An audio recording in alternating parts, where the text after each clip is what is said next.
രണ്ടുപേരും എന്താ പറയാനുള്ളതെന്ന് പറഞ്ഞില്ല. അല്ല, ഇതൊക്കെ തന്നെ. അതെ, വേറെ പ്രത്യേകിച്ച് പറയാനൊന്നുമില്ല, ഇതൊക്കെ തന്നെ പറയാനുള്ളൂ.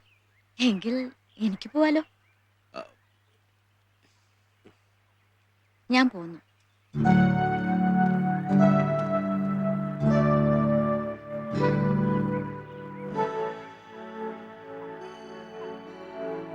എനിക്ക് സംസാരിക്കണമെന്ന് പറഞ്ഞ് ഞാൻ വിളിച്ചിട്ടാ മീര വന്നത്. അതിനിടെ വലിഞ്ഞേറി വന്നതിനാ?